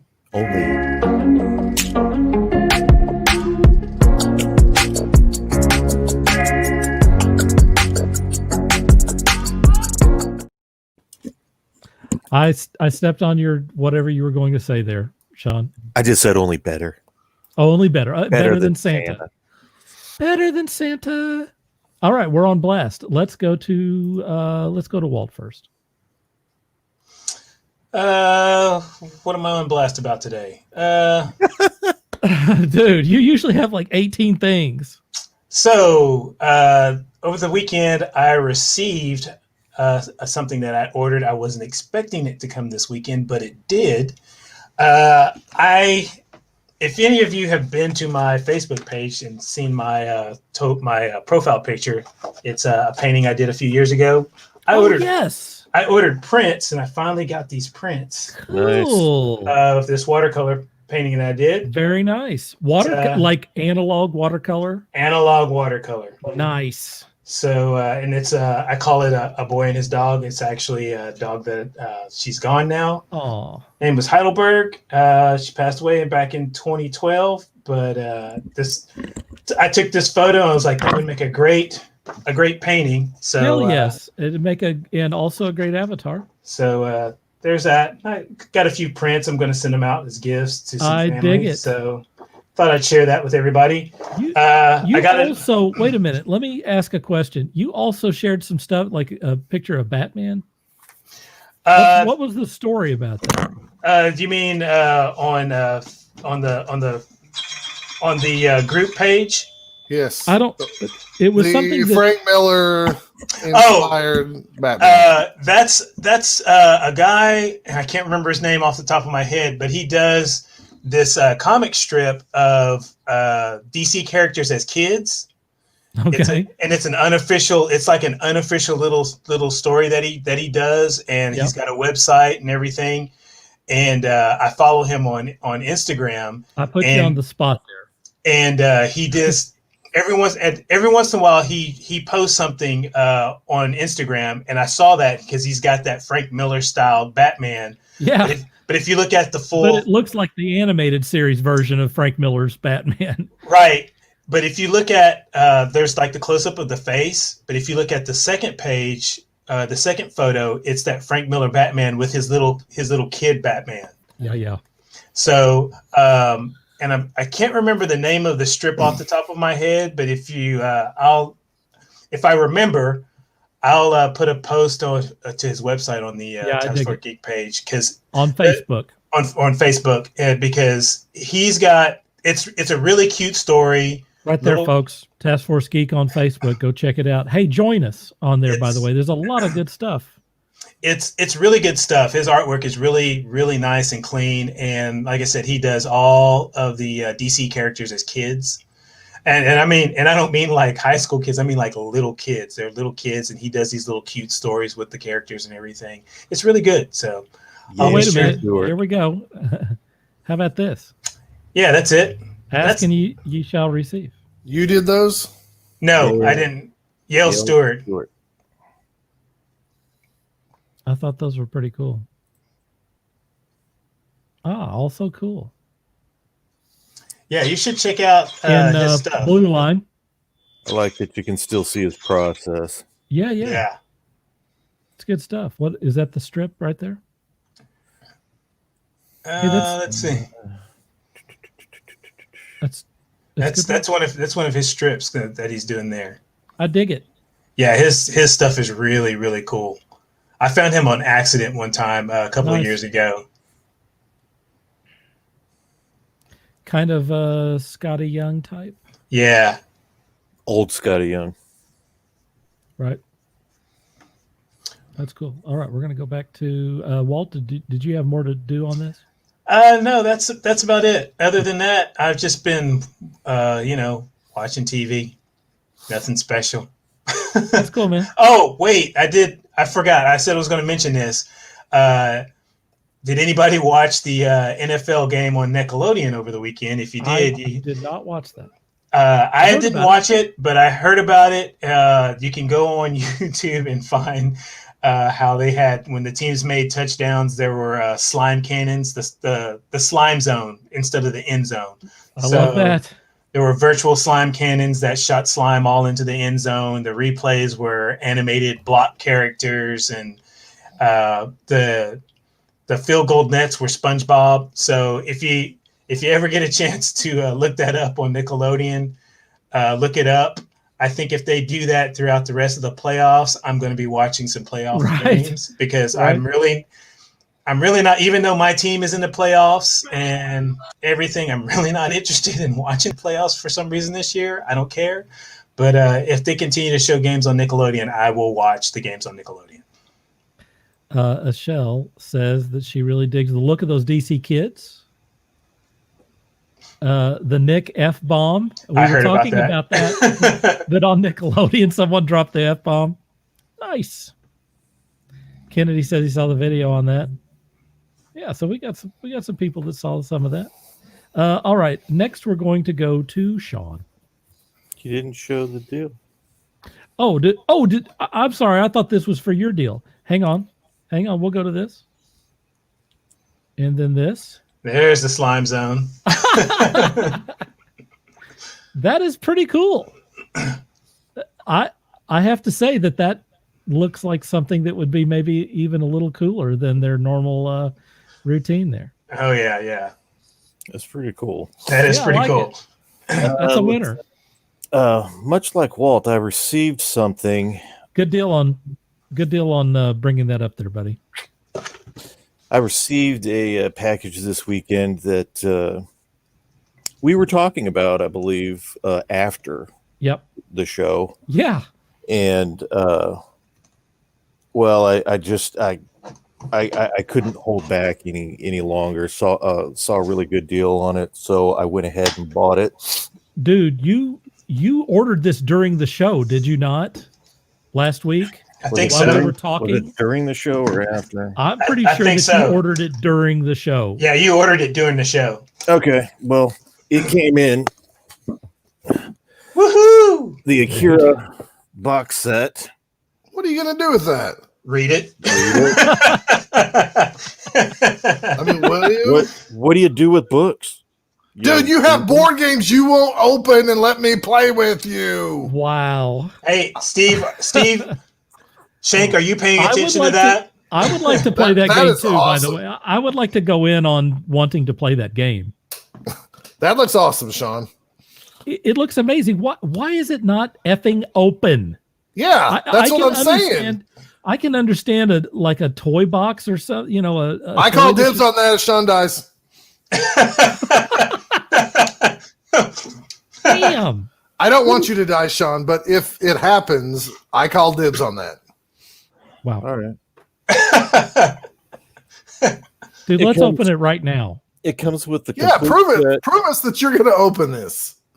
Now's the time, man. Dude. I'm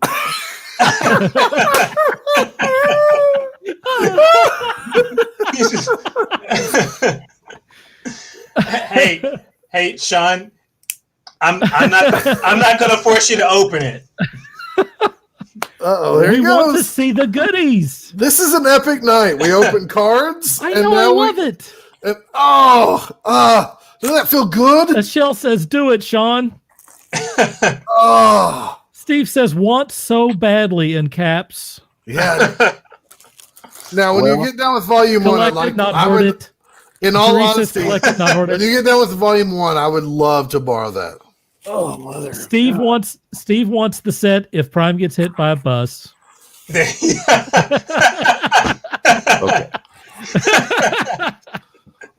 I think he meant just in general. If I go first, you had to give it to him. If I go by bus, you have to. Well, I got to read it first. So you're saying I'm never going to get to borrow it? Okay. I mean, it's what, 10 All right. books? How many books? Is it? 7 books total, I believe. Okay. They have to be like phone books. Oh, here we go. It Yeah. opens up. Oh, yeah. Show me the other side, baby. Oh. Mm, Oh, come this on. is so cumbersome. It's like a girl with big cups. Wow. Oh, yeah. So Look we at got that. all three. So, all the books. how much did Wasn't that it- set you back for? Wasn't it an issue of big cups that you left in someone's bathroom for a while there, Scott? We did that to James all the time. I wasn't We'd going to play- name him, but We'd plant adult paraphernalia all the time, hoping his girlfriend would catch him and he'd get in trouble. You are so like big cups. Well, our other buddy Steve, not Steve Campbell, who's been on the show, he'd plant things of the all male variety. Oh, noes.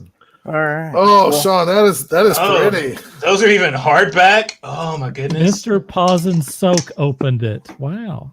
How much did that set you Steve back says for? Daddy like. Is that Sean's new nickname, Mr. Pause and Soak? That has been my name for a long time. Wait a minute. Oh, wait a minute. We need a story. Yeah, why is this? Is this going to take all night? No. Yeah, tell us the, Let me get through this first. All right. Yeah. We just don't want to get past the pause and soak. They're all hardcover with a slipcase. Very nice. Very nice print. Hardcover. As you Holy can see, crap. the quality of the print itself is We all need this. top notch. Yeah. Everyone need it. I didn't know it was hardcover. The thing weighs about 80,000 pounds. It Well, does. that's It's like about 4 bowling balls. So I'll be able to bulk up if I get that. Dude. Yes, you can use it for working out. I bought it off of Prime, Amazon Prime. It was on sale. I don't know. You may check. It was on sale for $149. Woo! $1.50. A bit more than what I normally care to pay for such a thing, but This is where your stimulus money goes, folks. Yeah. Mike says that he'll trade you the what Atomo you're art getting. book for it. Julie says keep it PG. Steve wants a link. You don't have to get it right now. We have stories we need from you, but here in a minute, if you will look that up. Not now, too late. dude. Because he's as on far it. As far as the pause and soak, what happened was years ago, my friend who was actually on the show in the early days of this particular show, name of Sean Murphy. We were doing something. We were looking at comics, looking at toys. I don't remember. Anyway, it came time for a decision to be made by me, and I don't react quickly to Really? hardly anything. I am shocked to hear this. Right? You are- And I like to You're so full of contemplate. life. You don't I like think to- about anything. I like to contemplate things as much as possible to make a solid decision. And Murphy coined it the pause and soak. No matter what happened,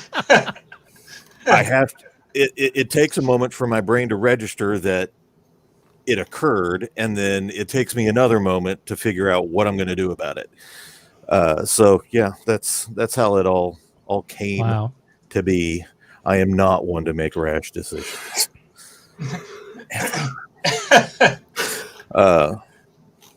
And when I do make rash decisions, they usually don't turn out all that well.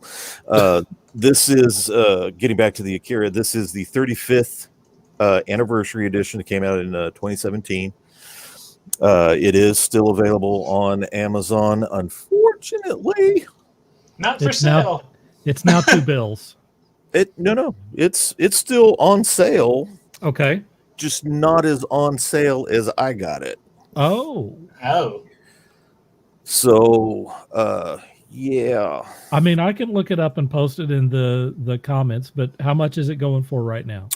Well, right now it is going for, if you will bring that up. Whee! What's 179? Is that Yeah. But other sellers have it for 151. 151, if that's the way you want to go. But no free delivery. Yeah. No, you're gonna pay $30 shipping. But hey. That 199 in the other one there. Ugh. So yeah, that's So can we see another one of those books, please, before we get off of this? But I have 2 words about that though. Worth it. worth it. I mean, it is Akira, and Yeah. if I remember, because you were talking about it, they remastered this thing entirely. It includes some things that weren't even in the Epic version that was back in the 90s. It's more faithful to the original artwork, and I didn't know that it was all hardcover books. Those things look like school books. Some Man. more Oh, artwork there. Ah, the smell. Especially a hardcover. Oh, the smell. Oh, I love that. Smell of ink. Smell of ink on fresh paper. That looks super awesome. Oh, So, look at those panels there. That is how many gorgeous stuff. It is really great stuff. It is. How many pages overall do you remember what the figure was? Oh, it said was a lot. something. It said something like 2,500 pages, I think. Yeah. Whatever it was like more than the Bible.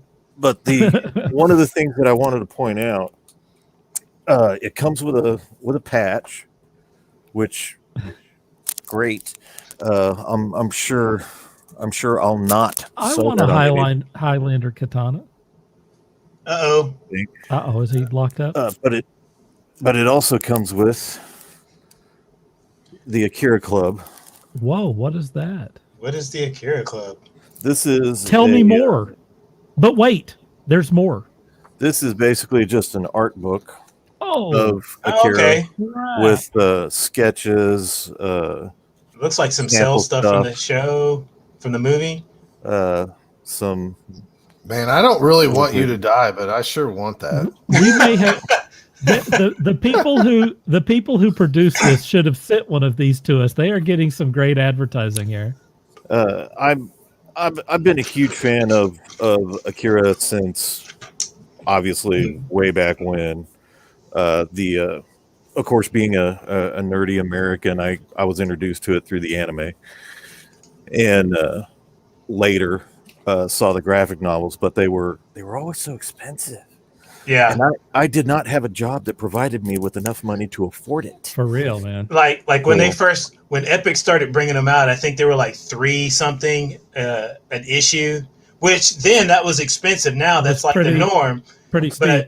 But by the time they got to the end of the run, the prices were running up to like $5.95. Yeah. I think it was like 48 or 64 pages. Something they were like 48 that. pages, 48 or so, or 56, somewhere around in there. Yeah. Yep. If I remember the last time I saw it, because this is compiled into six individual books, and I believe there was a graphic novel number 8 that I looked at, and they wanted something like $7 or $8 for that thing, and that was in what was it? That had to be the late 90s. Yeah, it had some color. I think like the first 6 pages were color, and then the rest of it was black and white.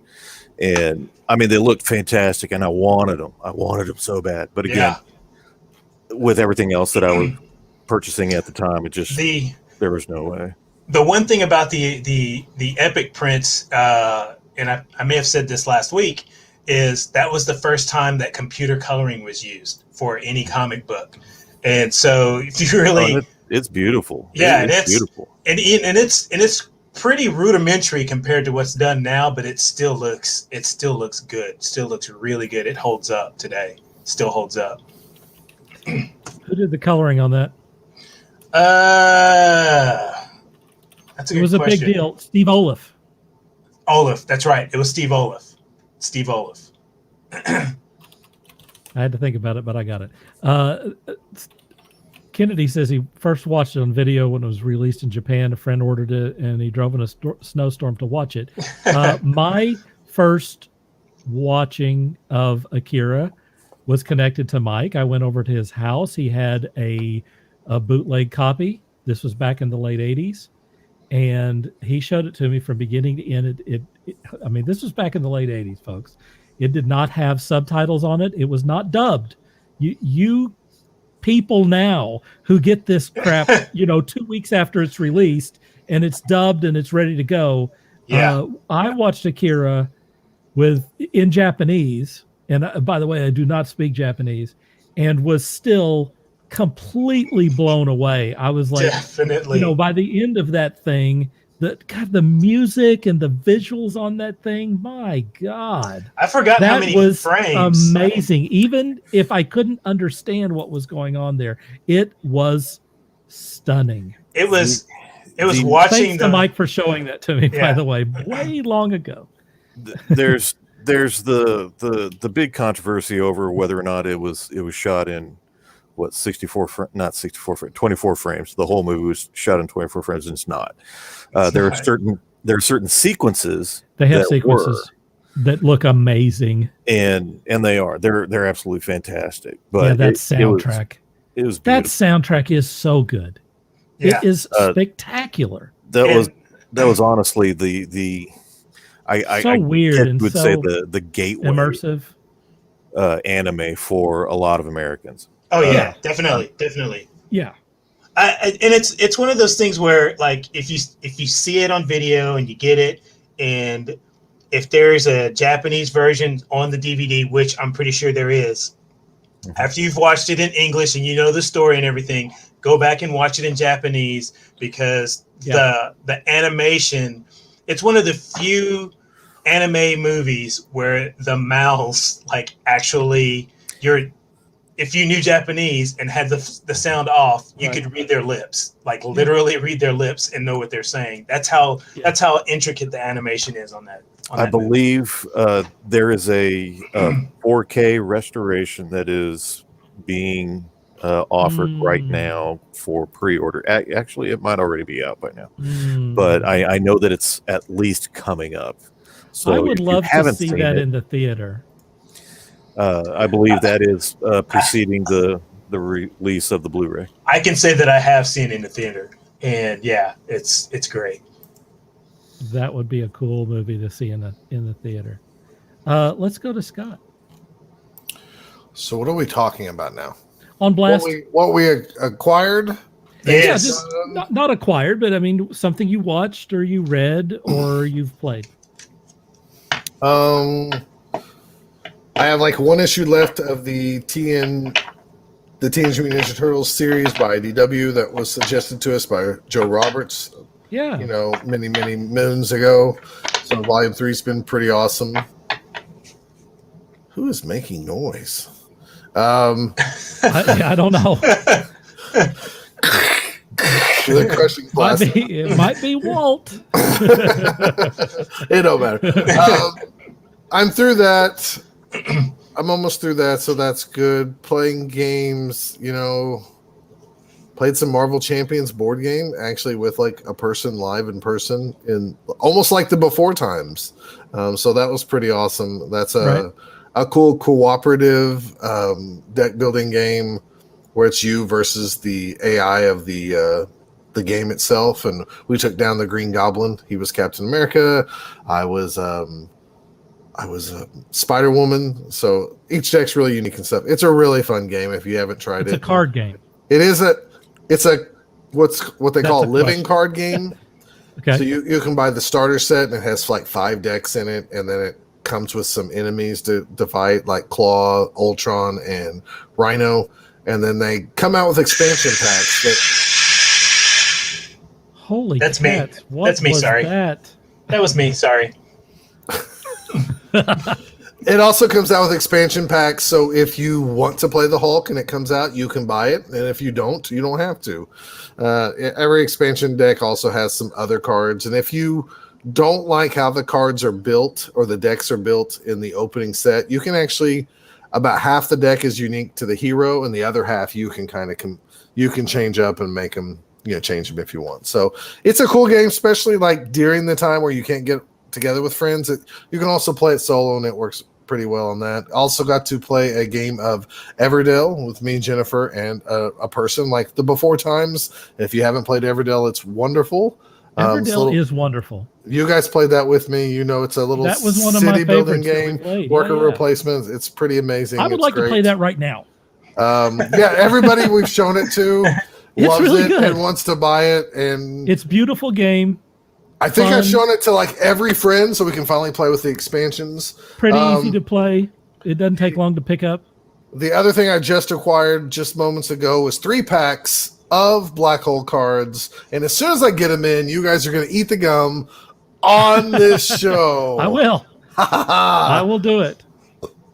And that is a deal. If the gum gives you like a side effect, I might get that Akira stuff really early. Now wait a minute. Hey, You're not supposed I to gotta be poison the careful, gum. right? Because this is videotaped, and they're gonna go. Wow, Stop yeah, planning on that's- killing him. It's gonna suck when they find out that it's superpowers. They're saying certainly he wouldn't have poisoned the gum, and then said on live video that he was going to do that. So I'm not gonna poison the gum. I still say you guys shouldn't chew up the gum. I'm like Walt. I would not do it, and I'm willing to roll the I made a dice. lot of weird things in my life, so I'm willing to. You haven't eaten a stick of butter. no, I have not. We have a friend who did that. Who might have sent us some GI Joe cards. Maybe. When I was a kid, I ate a stick of butter. Yeah. A whole stick of butter? How did? Yeah. Wow. I How don't did rem- that go? I was I a mean, kid. You survived. I was just a little kid. I Still didn't know here, what I was man. doing. Yeah, it was butter. Our friend was not a child when he did No. that. He was a functioning adult. Huh? A college male. Huh? Yes. But he also did that for video. See what happens when you put people on live video? See, I didn't do it for video. I just did it because Just challenged. no, wasn't You even do it? challenge. It was just like, I'm hungry. There's some butter in there. I'll just eat the whole thing. Because you know how kids are. Yep.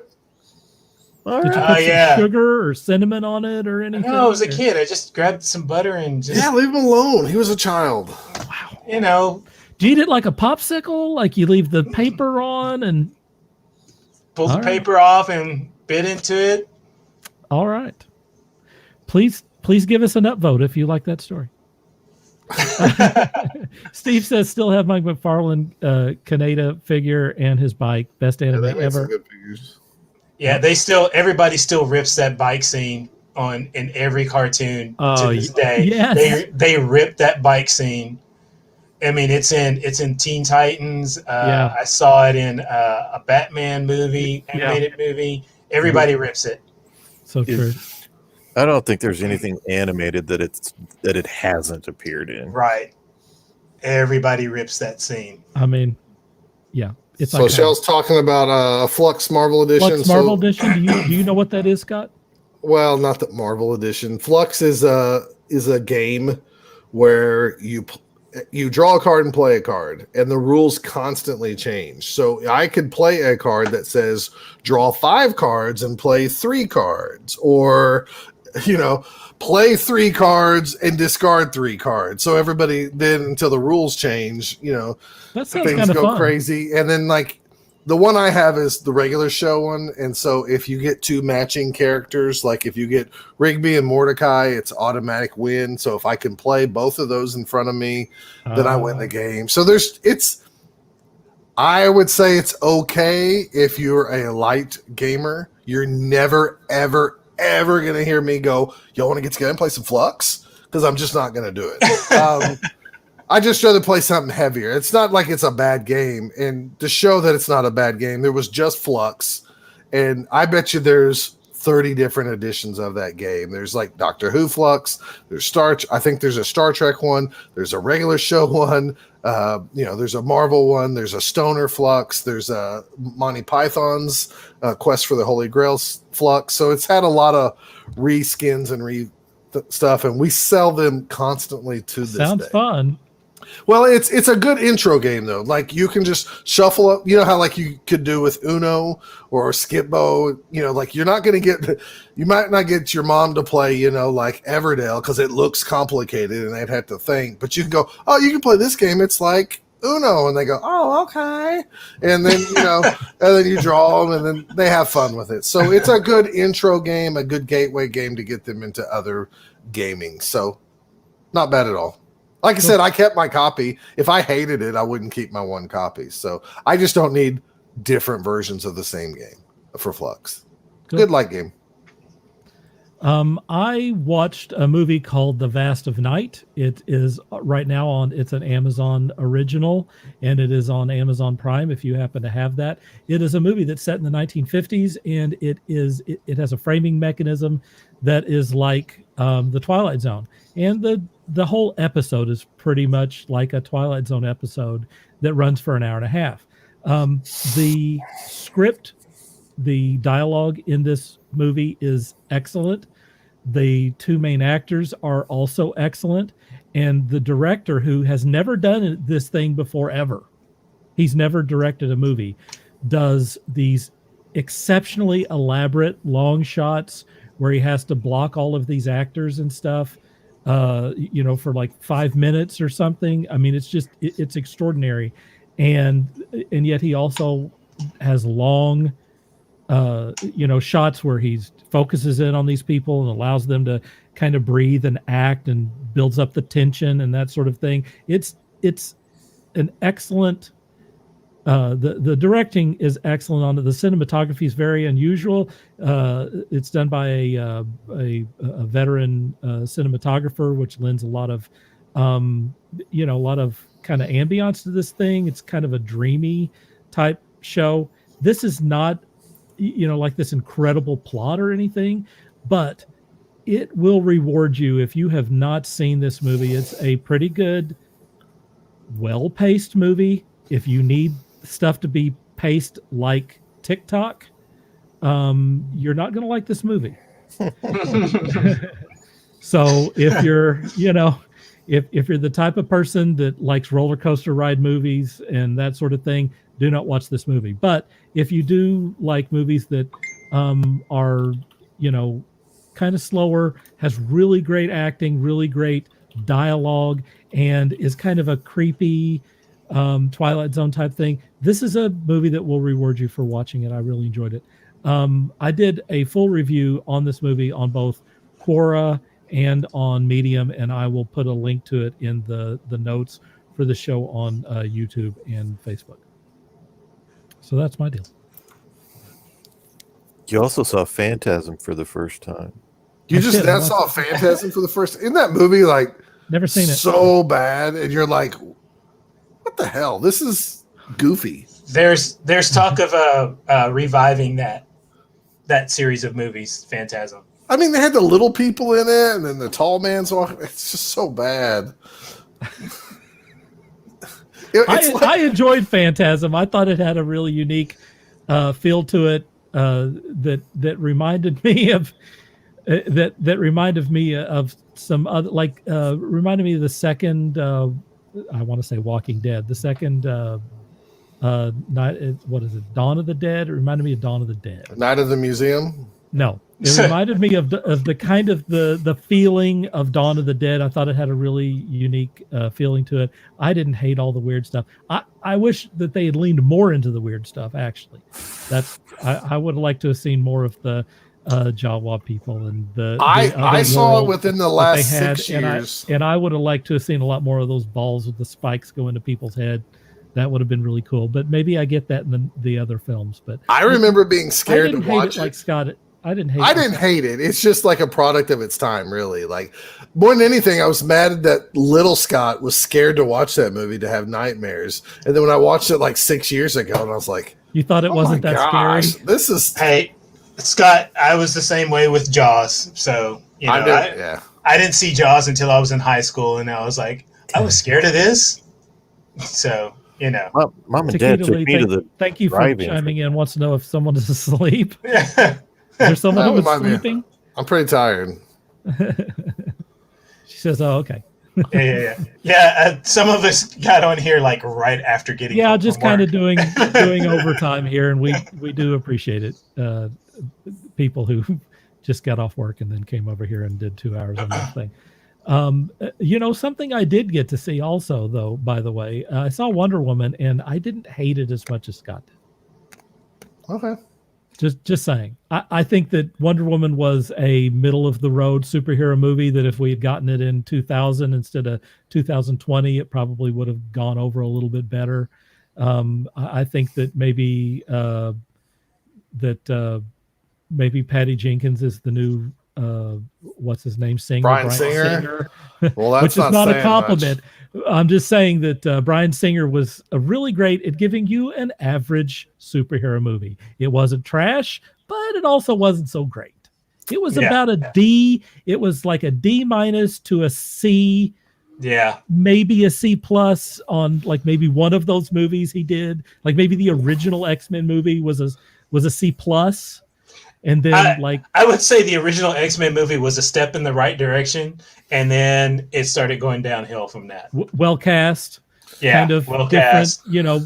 different than what we were getting prior to that. So I'm going to put Patty Jenkins in the Bryan Singer department until she proves me otherwise. That's not saying But I didn't much. hate it. I mean, it wasn't like I hated it. It wasn't like I understand why some people would hate it, but and by the way, I saw it after everyone that I know says they hate it. So that was the bar with which it had to cross. Yeah. So maybe you guys talked it down so much that by the time that I saw it, I didn't hate it as much. That's fair. I would say that's the same feeling I got from 300, because everybody's talking about how great it was, and then I watched it and I found it to be very comical and funny. It wasn't quite as I was like, this movie is stupid. So Jaws is still scary. Jaws is not scary. Actually, I call Jaws a what do you call Takeda it? was responding to this whole thing, and unfortunately, I can't put that up until after I'm through talking. There, Mike says he still hasn't seen it. Takeda still hasn't seen it. I envy y'all. And she's laughing at us. you envy the people who haven't seen it. I envy the people who haven't seen it. I really do envy y'all. I will say it is not the worst movie I've seen this year, and we're only 2 weeks in. Yeah. Because you just watched Phantasm. You do get to see Gal Gadot for a couple hours. She was not enough. How much would that movie have been improved with 30 less minutes? How much would it have been improved with just the opening scene and the end scene credit and cut out the whole middle? There you go. They could have just had they could have had more Cheetah in that movie, but then again, the makeup on Cheetah was so bad. No, pass. They could have just started it, had the beginning scene, had Gal Gadot drink a glass of iced tea, and then show the end credit scene, and I'd been more than happy. Did they actually do any makeup, or was she just totally CGI? I think it was all CGI. But no, by the time they did some really Cheetah. They did some makeup. Did some makeup, and it was cheap. Was that so great? I was going to say everything. It was cheap. Everything I saw looked like it was totally CGI and not good CGI. No, it wasn't. That's the reason why it was so dark. And like I said, they did makeup on her for her, and it was just like I saw that they did a close up of her face, and I literally started laughing. Much like Bryan Singer, Patty Jenkins cannot do fight scenes. She can do spectacle scenes with special effects, and she can do scenes with whatever, she can do effect scenes and stuff, adventure scenes, the stuff where they were walking around DC, which I'm sure were driving people nuts, was pretty, but Chris Pine had one line that had me in tears. I was laughing so damn hard.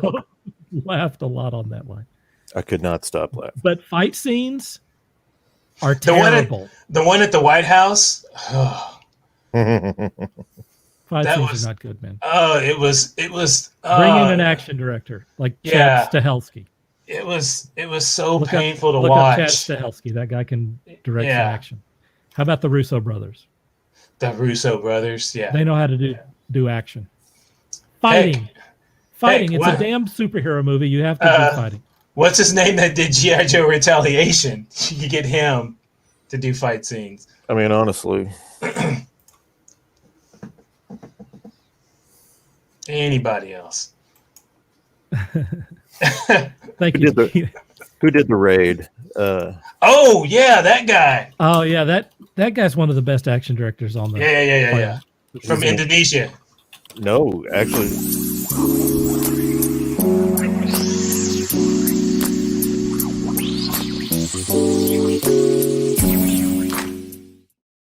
He's a Yank. He's a Yank? He's Welsh. Oh, Welsh. Okay. Gareth Evans. All right, promo time, guys. Just shout it out, and I'll go through it. We're not even going to go to the different things. I can catch me at Real Scott Prime on Twitter. You can catch me over on bothdown.com. I got nothing I'm still looking for your. I'm still looking for your horse crap. Here we go. How about this? Way behind the curve. There you go. And both down. There you go. There it is. Walt, you don't have anything? Sean, I what don't do you have think? anything today. All I've got is check out the website, rankingstudios.com, and give it a look. Let us know what you think. Also, you can take a look at us at Facebook/Ranking Studios, and just drop us a line. Let us know what you think in good, bad, otherwise. Just talk to us. We're lonely. I want to go back to Ranking Studios because I put up a commission art page. And so if you go to rankingstudios.com and about us, and then you find my profile, it's under that. It's a link to my new commission art page. You should go check it out. It's fun. It's fun for the entire family. That's it, folks. That's it, folks. Hey, does anyone have anything else to add? I got one more comment here we're going to do. I like that Takeda's giving us some hearts. That's good. That blue one's for me. I happen to find You get the blue heart? Yeah, why not? That's the biggest one. Is that your special heart? Yes. Because it's cold as ice. That's why it's blue. I'll take whatever heart. Wow. That hurt, Walt. That hurt. Wow. Zing. I happened to find the GI Joe card for Tracker. If you want me to share the screen, or do you want me to just try and read it without my readers? Take a shot at it. Take a shot at reading it. We'll have we'll have all the links on the errata for this show. Just because I find this funny, so it's like thanks, Steve. Always good to see you here, man. We have Christopher Green, military specialist, specialty Navy SEAL, secondary military specialty, underwater arms developer from Helena, Arkansas. Tracker was one of the Arkansas. Tracker was one of the few GI Joe trainees to totally elude the instructors during the escape and invasion phase of the indoctrination course. This prompted the cadre to run through the exercise and a second time to see how Tracker performed. This time, the commander employed Spirit and Snake Eyes as the quarry. Tracker ran them into the ground in less than 12 hours, which is pretty remarkably fast, considering that no one has ever been able to pick up their trail before. So, in other words, this guy is supposedly better at tracking than Snake Eyes and Spirit themselves. I'm going to call I think you did bullstucky on it. I think you did pretty good without the readers. But you have to admit that these cards were pretty much these characters were created by Larry Hama. So, yep. Thank you, Michelle. She says, "Great show." I'd say he'd probably be able to track them, but Takeda says, "Thank you for your service." he wouldn't have been able to kick either of them's ass. So let's just put it that way. Hey, thanks to everyone who watched. Thanks to everyone who participated and sent us stuff. We appreciate that. Thanks to the whole panel here. These guys are all tired, and they showed up, and so we really appreciate it. We're like little kids who are time to go to bed right now. Please leave a like or share wherever you see this. We need some likes and shares and comments even after the show over on YouTube. Please follow on that. We Rick. Some people rock, we Rick. Fruit Stripe Car on the group page, Walt Man. And she correct herself, rock. There it is. That's it. Thanks for watching us. We will see you guys later. For Scott, for Sean, for Walt, and I am Dirk Hooper. Until next time, dream hard. Oh, I didn't have the thing set up. Okay, dream hard.